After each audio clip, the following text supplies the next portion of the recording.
दोस्तों, दिल्ली फिर से गैस चैम्बर बन चुकी है। दीपावली बीते कुछ दिन हुए हैं, लेकिन दिल्ली की हवा में घुला जहर अब भी गाढ़ा होता जा रहा है, कोहरा की तरह घना होता जा रहा है। अक्षरधाम और आनंद विहार जैसे इलाके अब गंभीर श्रेणी में पहुंच चुके हैं। AQI यानी एयर क्वालिटी इंडेक्स 400 के पार। हाँ, बिल्कुल सही सुना आपने, 400 के पार।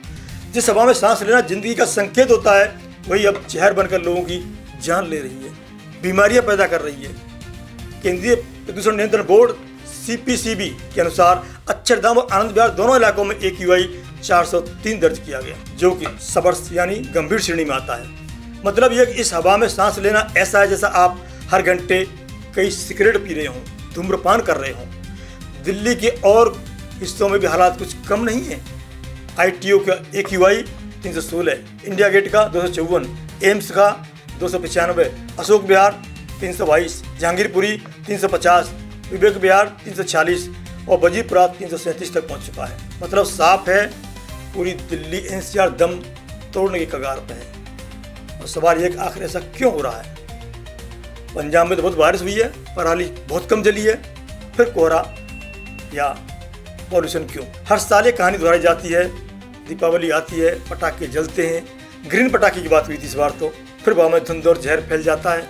लेकिन सच्चाई है, सिर्फ पटाखे नहीं, दिल्ली के बढ़ते वाहनों का भी धुआं है, कंस्ट्रक्शन साइट की उड़ती धूल भी है, पराली जलाने का धुआं, मौसम की ठंडी हवाएं, ये सब मिलकर दिल्ली को दम घोंटू बना देती हैं। CPCB के आंकड़े बताते हैं कि दिल्ली में 38 मॉनिटरिंग स्टेशन में से 23 स्टेशनों में बहुत खराब और 14 में खराब श्रेणी दर्ज की गई है। दिल्ली अब देश का 5वां सबसे प्रदूषित शहर बन गया है। देश का 5वां। पहले नंबर पर हरियाणा का बहादुरगढ़ 325 AQI के साथ। लेकिन दोस्तों, अब एक नई उम्मीद की किरण दिख रही है, ऐसी तकनीक जो आसमान से राहत बरसाएगी।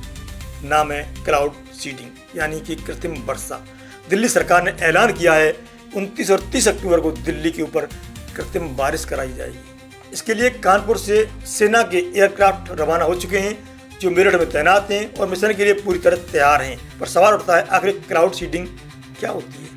क्लाउड सीडिंग दरअसल एक वैज्ञानिक तकनीक है, जिसमें विमान या ग्राउंड मशीन के जरिए सिल्वर आयोडाइड, पोटेशियम आयोडाइड या सोडियम क्लोराइड जैसे रसायन बादलों में छोड़े जाते हैं। ये रसायन बादलों में मौजूद नमी को यानी छोटी छोटी बूंदों को आकर्षित करके बूंद बड़ी बूंद बना करके तेजी से जुड़ती हैं और आखिर में बारिश करा देती हैं। ये बारिश प्राकृतिक नहीं होती, बल्कि वैज्ञानिक दखल से कराई गई कृत्रिम बारिश होती है। दिल्ली के पर्यावरण मंत्री मनजिंदर सिंह सिरसा ने कहा है कि क्लाउड सीडिंग के लिए पूरी तरह तैयारी हो चुकी है। सेना का विमान आ चुका है, पायलटों को लाइसेंस मिल गया है, सारे उपकरण फिट कर दिए गए हैं। अब बस इंतजार है IMD यानी मौसम विभाग की हरी झंडी का, क्योंकि क्लाउड सीडिंग तभी हो सकती है जब आसमान में पर्याप्त बादल मौजूद हों। मिनिस्टर सिरसा का कहना है कि पिछली सरकारों ने सिर्फ बातें की, लेकिन हमने 7 महीने में जमीनी स्तर पर सब कुछ तैयार कर दिया। बुराड़ी में हमने प्रैक्टिस भी कर ली है, समझौते, मंजूरी, वैज्ञानिक परामर्श और विमान, सब काम पूरा है। अब देखना ही होगा कि जब ये कृत्रिम बारिश होगी तो क्या वाकई में दिल्ली की धुंध साफ कर पाएगी, क्योंकि तकनीकी रूप से क्लाउड सीडिंग का असर सिर्फ कुछ दिनों तक ही रहता है। लेकिन अगर ये सफल होती है तो दिल्ली की हवा के लिए गेम चेंजर साबित हो सकती है। तो दोस्तों, दिल्ली की हवा का अब सिर्फ एक आंकड़ा नहीं है, ये चेतावनी है। हर साल अक्टूबर नवंबर आते ही हम इसी जहरीली हवा में सांस लेने के लिए मजबूर हो जाते हैं। बच्चे, बुजुर्ग और बीमार लोग सबसे ज़्यादा प्रभावित होते हैं। सरकार कोशिश कर रही है, लेकिन असली जिम्मेदारी हम सब की है। तो सवाल उठता है, अब हमें अपनी दिल्ली को फिर से दिल वाली बना पाएंगे? क्या कभी ऐसा हो पाएगा जब दीपावली के बाद खुले आसमान में ठंडी सांस ले सकें, शुद्ध सांस ले सकें? शायद अगर विज्ञान और सरकार और जनता मिलकर कोशिश करें, ये बहुत जल्दी संभव होगा। फिलहाल तो उम्मीद यही है कि 29 और 30 अक्टूबर को आसमान से राहत बरसे और दिल्ली की इस गैस चैम्बर से कुछ निजात मिले। अगर आप भी दिल्ली में रहते हैं तो कमेंट करके बताइए आपके इलाके का AQI कितना है।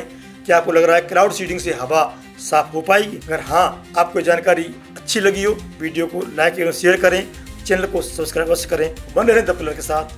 नमस्कार।